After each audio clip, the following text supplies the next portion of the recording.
จ้าจ้าเด้อสำหรับคลิปนี้ไปแล้วพี่หน่อยเนาะจุจ้ากันลูกจุจ้าจ้ากันจ้าจ้าจ้าโอเคเนาะจริงๆแหละเก่งไอ้อีจ้ากันจ้าเนาะเนาะเปิดคลิปเปิดภาพมากอะพ่อหมอหน่อยคอยอยู่เคียง3 ขาเนาะ เฮ้น้องเพิ่นแกงหน่อไม้แกงกะบังเนาะน้องเนาะโดยสบายดีน้องโอ้เนาะเป็นอะไรอาเจืองซอยเวียกใช้งานเพิ่นแล้วเรียบร้อยเนาะเอาได้มาอยู่กับพลักแล้วบัดนี้พลักเอ้ยยิ้มเป้ยเอ แล้วยิ้มได้นะใช่แล้วกินยังอาหารเบิ่งน้ำมึงย่อยอยู่เนาะยิ้มเป้ยเจออมควันเนาะเท่ได้ผมเหรอผมยาวกว่าน้องอินเตอร์อีกพี่หน่อยเนาะผู้ชายก็ได้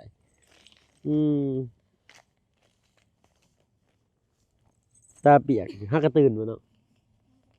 หากระตื่นเอาเนาะใช้อาเจียงมันไปใช้อันไปตรวจงานบ่เอา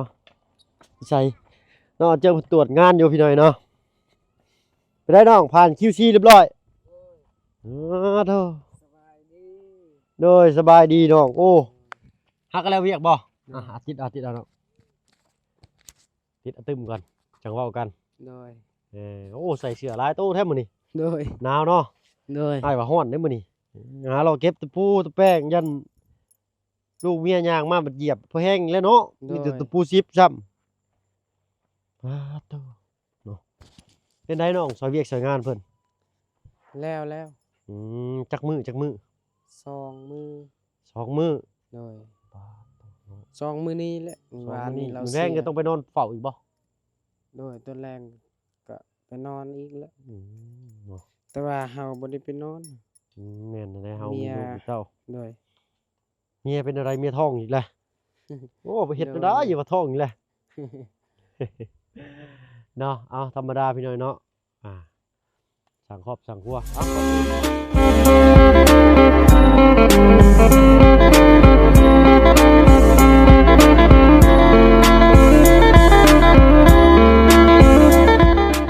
กับทักทายสบายดีผู้ใหญ่ใจดีและ FC ทุกท่านที่เข้ามารับชมช่อง YouTube บ่เพิ่งเคยหลายคือเก่าเนาะบ่ว่าฝั่งไทยฝั่งลาวแล้วก็ทั้งฝั่งต่างประเทศก็ยินดีต้อนรับเข้าสู่ช่อง YouTube บ่เพิ่งเคยหลายเช่นเคยพี่น้อยเนาะหมอน้อยคอยเคียงโดย3 ขา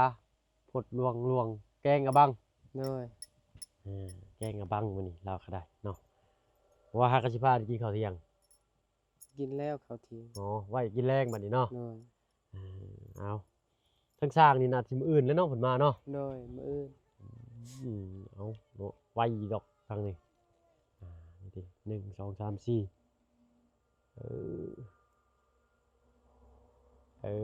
ต้องค้างคู่เนาะโดยทางบ้านน้องเพิ่นก็เพิ่นสั่งมาแต่3เนาะสร้างเพิ่นสั่งผิดเขาบ่เพิ่นก็สั่งตามบินนั่นแหละพี่น้อยเนาะบ่เป็นหยังอยู่ใกล้ๆนึงดอกเนาะปอโตเนาะไม้นี่อันเดียวกันแต่ว่าเพิ่นกบออกมาแล้วเป็นจังซี่ได้พี่น้อยเนาะกับบ้านน้องตุกกะไม้น้องตุกกะสิใหญ่กว่าไม้เพิ่นไม้5คน15อันนี้เพิ่นเฮ็ดบันไดได้นี่เนาะโดยเป็นราวบันไดพี่น้อยเนาะโดยงามเลยโตเป็นได้มื้อนี้มีไผในเข้ามาเนาะมีเบาบุญบรรป้าแล้วก็เบาเสียงเบาจันเบาบุญเข้ามาเบิดทุกคนเนาะโดยทั้งอ้ายเข้ามากับผู้ที่พ่อเบาเสียงเพิ่นเนาะก็เลยออกไปบ้านน้องต้นกล้าเสียก่อนว่าซั่นซะเนาะเอามีฟืนไฟต่อมาแต่ใช้น้องนี่เฮือนต่อมาจากเฮือนเขาเจ้าเนาะเสียค่าฟืนค่าไฟในระหว่างที่เฮาเฮ็ดบ้าน2เฮือนซ่านนี่แหละเนาะโดยเอาพี่น้อยเนาะ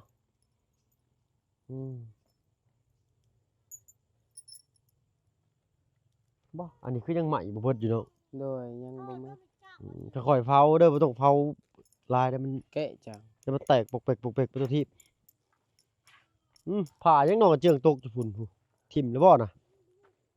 ใช่ เบิ่งอยู่ผูกผ้าเหลืองๆดำๆหมดเสือบ่ เยอะนะตัวอยู่แก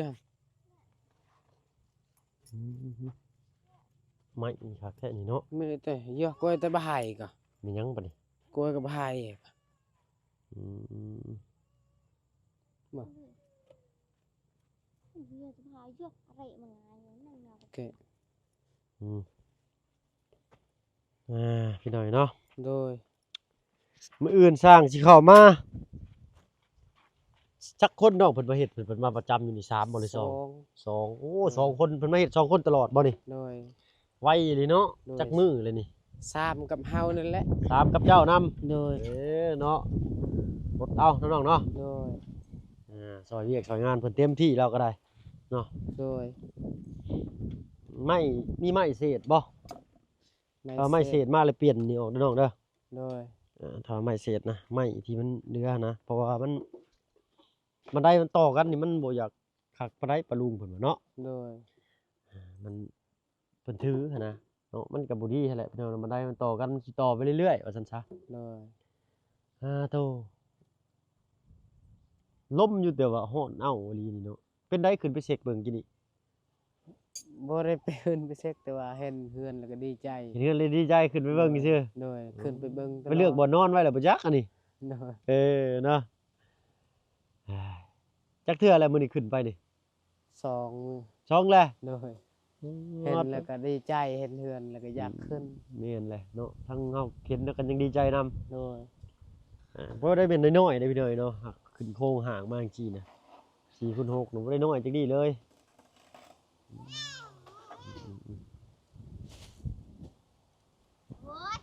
ใช้เพิ่นสิเฮ็ดมันได้ขึ้นในทางใดปิ่นไปทางนั้นบ่หรือปิ่นมาพี่ ทางนี้ อ๋อปิ่นอยู่นี่เนาะ โดย ย่างขึ้นนี่เลย โดย เออเอาเนาะ คันใดทางนี้ต้องใส่เสาอีกนะ ต้องใส่เสา ใส่บ่ใส่ก็ได้นะ บ่ใส่ก็ได้แล้วแต่มักหั้นนะ เนาะ ถ้าว่ามีงบมีหยังก็ใส่ก็ดี โดย ถ้าว่ามันบ่มีแล้วก็บ่ใส่เสาเป็นเสาเล็กก็ได้เสากลมก็ได้เสาเหลี่ยมก็ได้เนาะ โดย สไตล์เฮือนนั่นแต่เฮือนน้องไม้น้องท้ายนี่ใส่เนาะและรุ่นเบิ่งพี่น้อยเนาะว่าสิออกมาได้แน่นอนอยู่แล้วสร้างบ้านดงนี่ โดย เนาะแถวบ้านสะแล้วนี่ก็สร้างเพิ่นเฮ็ดจัดให้จัดเต็มเลย โดย เนาะละเอียดเนาะงานปูนก็ได้งานไม้ก็ดีทางช่างสายจวดเพิ่นนี่เนาะตกค่ำแรงลงมานี่จวดละเฮ็ด โดย เนาะเอาปกติเพิ่นแหล้วพี่น้อยเนาะเฮ็ดเวียกเฮ็ดงานคือบ่ยับมาอยู่ห่มพี่น้องเจืองแดดได้ฮะ โดย เนาะนี่มานั่งอยู่ห่มอยู่เงาพี่เอ้ยเนาะใส่อีเนาะมื้อเที่ยงนี่กินข้าวกันยังน้อง กินกับปลากินกับปลาอย่างปลาทูบ่ ปลาทู โดย อืม เบาเสียงซื้อให้ บ่เสียงชื่อมาเนาะ โดย ต้องพี่น้อยเนาะจักสิไปทางใดเฮาก็ได้บาดนี่คือสิแล้วมันบ่มีเวียกบ่มีงานเนาะน้องเนาะอันเวียกงานมันยังบ่เดินนะทั้งสร้างเพิ่นก็ยังบ่ทันมา โดย ถ้าว่าสร้างเพิ่นมานี่แป๊บเดียวเพิ่นเฮ็ดนะอึ๊บนั่งนำเด้ โดย อึ๊บนั่งข้างกระตูบน้อยคอยทางพี่น้องเอ้ยนั่งแหนมมึงนี่ก็มีม่วนเนาะ โดยมีแห้ง มีแห้งแหละเอา เบิ่ง ไม่ ไป จักได้หรือบ่พี่น้อยเนาะ โอ้ยแบบขึ้นมันม่วนแท้ ขึ้นช่องเทื่อแล้วมื้อนี้ โดย เนาะ เห็นไปแล้วก็ดีใจ อันนี้มีแต่ขึ้นโครงหลังคาเลยกะน่าจะได้ปูแป้นปูก่อนแล้วก็ขึ้นโครงหลังคาพี่น้อยเนาะ โดย แป้นปูขึ้นโครงหลังคาแล้วมันได้ในใส่สุดท้ายแล้วก็ใส่เพิ่นเอิ้นหยังก็ไม้แอมข้างมันนะ โดย สรุปเรียบร้อยครบเบิดเนาะบ้านเจ้า โดย ค่าส่งค่าสร้าง โดย 16ล้านได้ถือกว่าบ้านน้องต้นกล้า500,000กีบพี่น้อยเนาะ คือว่าและสร้างนั้นเพิ่นได้ร่วมงานกันทีเดียว คือสร้างเสียงสร้างสายจวดบัดร่วมงานบ้านน้องสอนบ้านน้องไม้น้องทาย แล้วก็บ้านพี่อีกหลังหนึงสองเนาะสองนี่แหละพี่น้อยเนาะสองงาน ห่างกันได้1 ดาวห่างตัวตะดอกตัว พันตรุกุ ไอ้บ้ากระตกป่ะ อืมอืมน้องพลักเป็นบ่ให้บ่ลองเทื่อนี่ โดยบ่ เป็นคนหูเนาะ โดย บ่ให้บ่ห้องได้เนาะน้อยนักเราสิให้น้องพลักนี่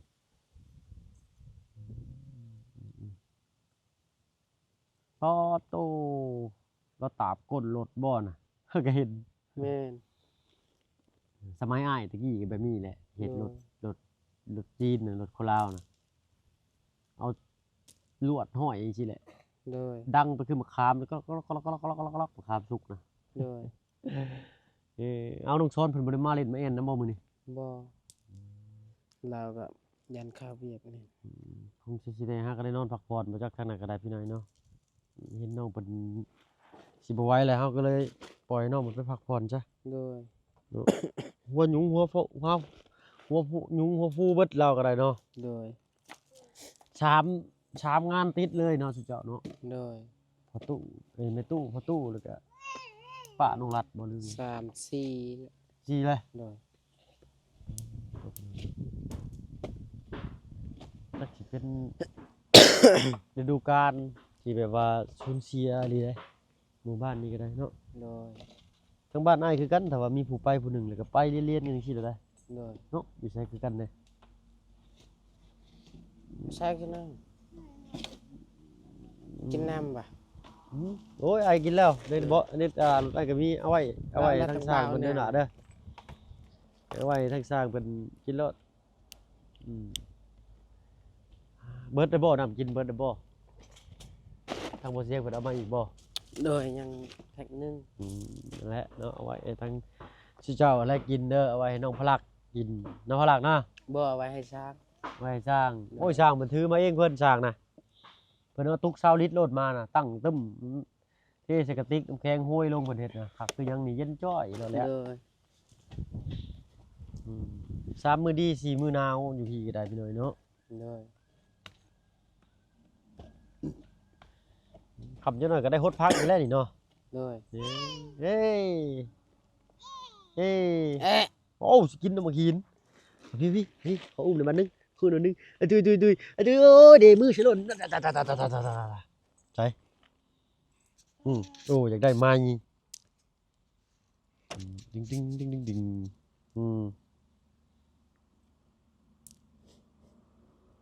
บ่ได้ใส่เพิดบ่นี่ บ่ โอ้จะบ่ใส่เพิดไปลูกจะเหี่ยวได้ชงแฮงมีน้อยอยู่ได้นี่เนอะขาวสับพี่หน่อยเนาะคนละสีเลยนี่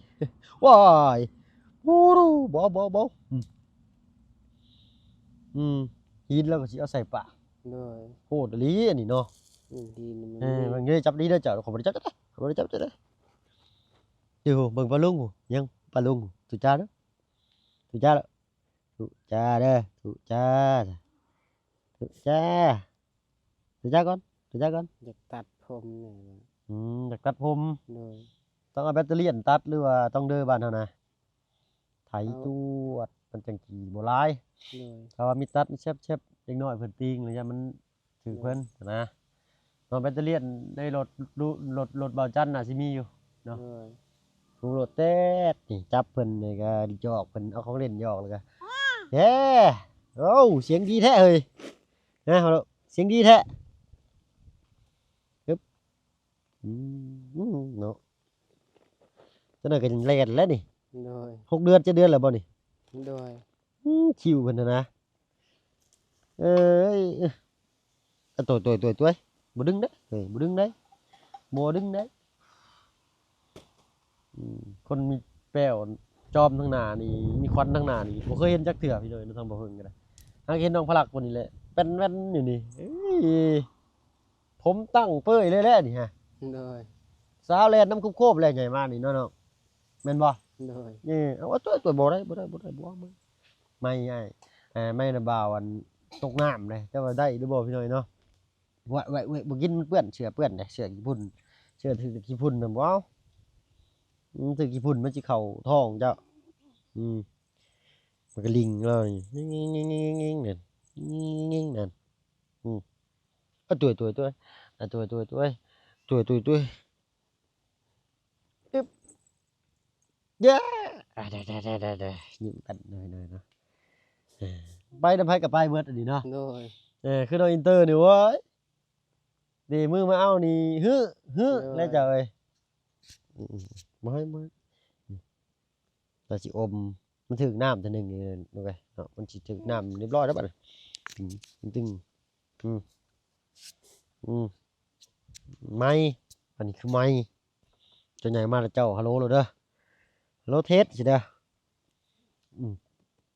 มเอ้าฮึบป๊อบเอ้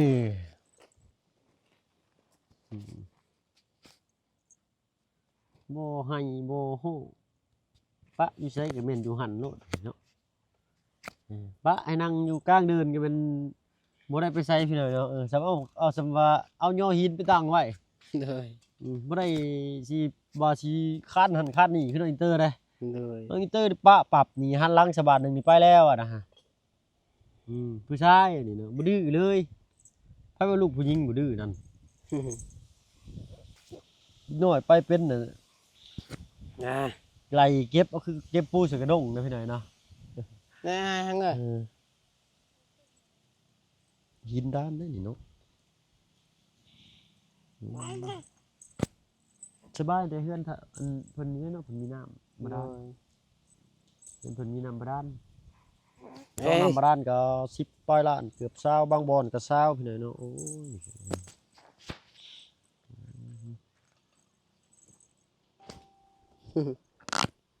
แม่นตดบักขลาดแม่น บ่แม่นดอกเก่าอันนี้ โดย นังตะเดาะเนี่ยดอกเก่าใหม่พลักเอ้ยพลักเอ้ยดูอะตึ๊ดเก่าก็ดีละติ๊กเนียมบ่ โด ว่าย เอาด้วยเอาเสื่องไว้ได้นี่อย่าเอาออกมาได้นี่บ่ได้เลยได้นี่เนาะ สร้างน้อย ช่างน้อยจังนั้นมันก็เป็นช่างแม่มอสอะสิ โดย เอาพลักตอนยังเป็นช่างน้อยอยู่เดี๋ยวมันก็เป็นช่างแม่มอส เอ้ย เดี๋ยวกากติแล้วสุ เอ้ย กันไหมหายโอ้โหหายมาเจ้าติ๊กแล้วหายติ๊กเฮ้ยเฮ้ยแล้วแล้วว่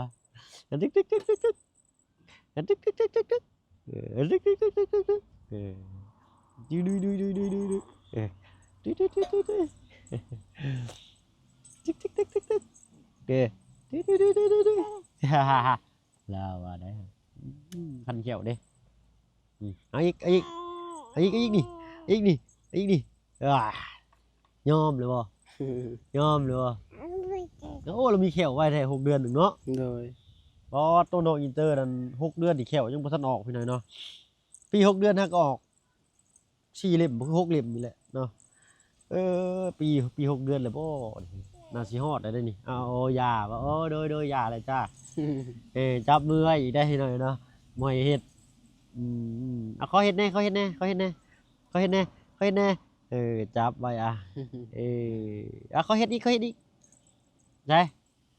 ให้เขาเฮ็ดแน่ให้เขาเฮ็ดจะตีนเจ้าแน่มาขอแน่ชึ่งแค่นี้ไปสบายดีได้สบายดีแย่ลอยเฮยยืดอยู่เนาะ โดย ได้แปลว่ายังได้บัดนี่จิตเดี๋ยวเราจากว่าวเลย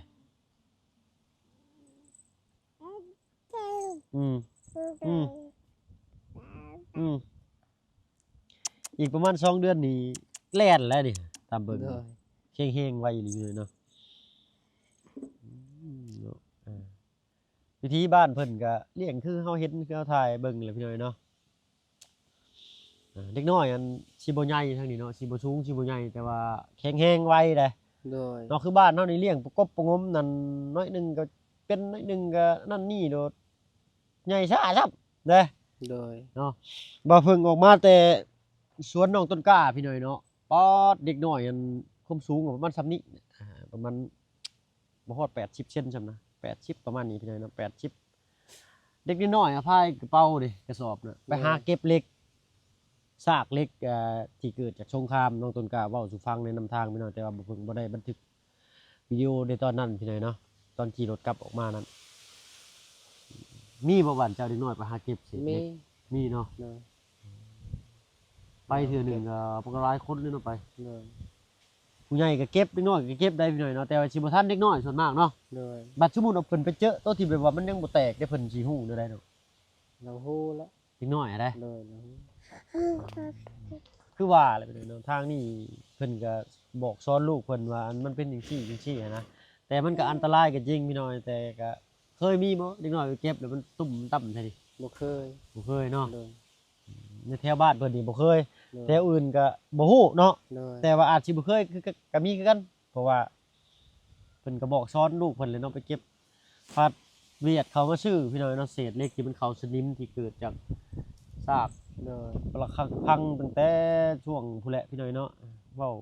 แล้วก็เว้าอีกเนาะตั้งแต่ช่วงมันเกิดลบเกิดหยังพู้นแหละเนาะ โดย เว้าถึงว่าเด็กน้อยเพิ่นไปหามาเก็บมาแลกเนาะตอนแรกถ้าบ่เพิ่งเห็นออกมาแต่สวนน้องต้นกล้านะเห็นเด็กน้อย7-8คนพี่น้อยเนาะย่างมาเพื่อเสียงแซวมาได้พายกระเป๋าน้อยคนละอันนะเด้เอากระสอบเข้าเจ้าหั่นนะ โดยหยิบ มาปาดมาหยิบมาเฮ็ดเนาะ โดย แล้วก็พายคนละอันเอ้าถามน้องต้นกล้าว่าเอ้าน้องต้นกล้านะน้องๆเพิ่นสิไปไสวะไปเก็บเศษเหล็กว่ะเก็บเศษเหล็กคิดเก็บเศษเหล็กที่บ่งระเบิดนี่บ่วะแม่นถ้าว่าเจออันบ่แตกได้ถามน้องต้นกล้าก็คือกับถามน้องอาเจืองอยู่พี่น้อยเนาะ โดย เพิ่นชินแล้วเนาะเด็กน้อยเพิ่นก็ชินเพิ่นก็ฮู้แหละเนาะละแวกใกล้เคียงนี่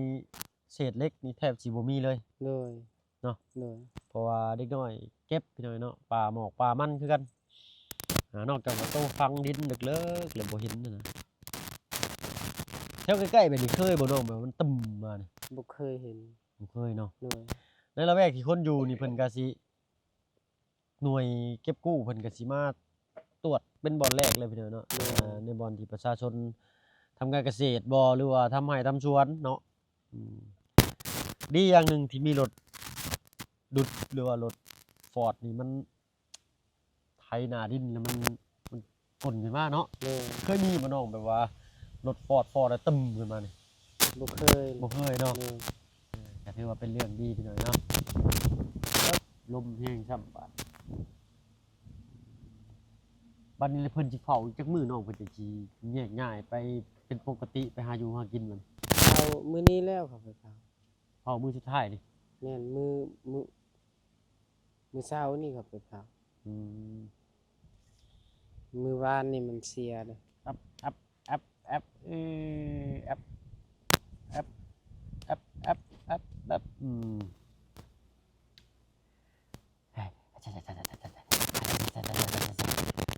เรื่องจกเอาเลยนี่มันกัดเอา ฮะ มันกัดเลย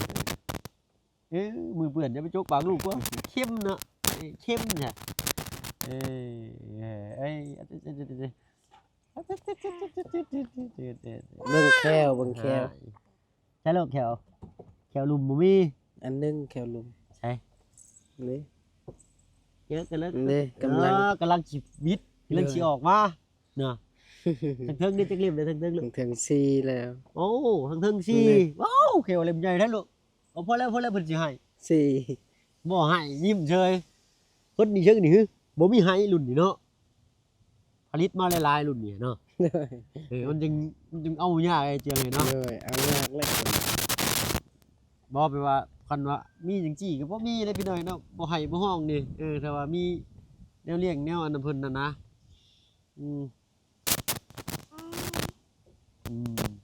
เห็นแม่มันก็ยิ้มแป้นนะเอ๊ะ เอ้ยเอ้ย เออ เอ้ย มันจะคันแคว คันเนี่ยกัดแล้วบัด โดย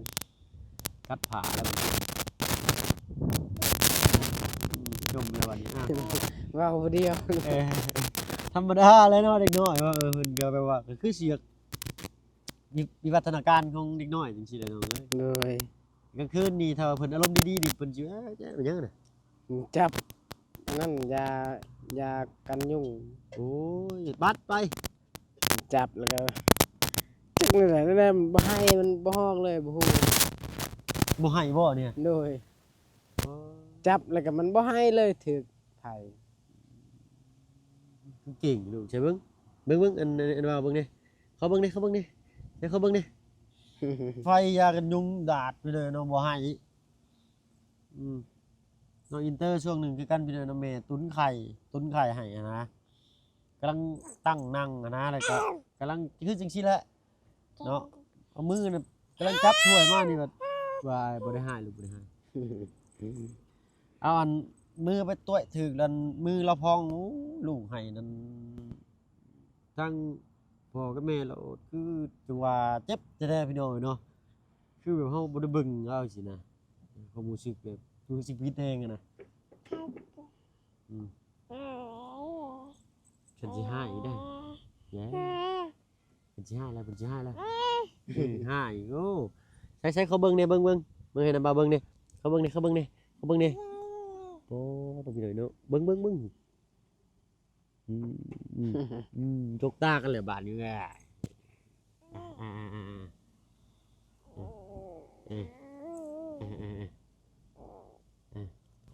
มาตบมือแปะตบมือแปะอ่ะตบมือแปะเสียไหมตบมือแปะตบมือแปะไว้ที่ไหนเนาะถ้าผมเพิ่นก็สิขอตัวลำลาก่อนเนาะ โดย พบกันคลิปหน้าก็แล้วกันเนาะน้องเจียงก็มีสิได้เวลาจะมาประกวดแล้ว โดย มาตัวมือแปะยังบ่อยากยาบ่นี่ถือจ้าอยู่ถือจ้าก่อนจ้าเด้อสำหรับคลิปนี้ไปแล้วพี่หน่อยเนาะถือจ้ากันลูกถือจ้าสิเด้อจ้ากันจ้าจ้าโอเคเนาะจริงๆแหละเก่งไอ้อีจ้ากันจ้าเสียจ้าได้จ้าบัดนี้จ้าจ้าบัดนี้จ้าก่อนจ้าถือจ้าดู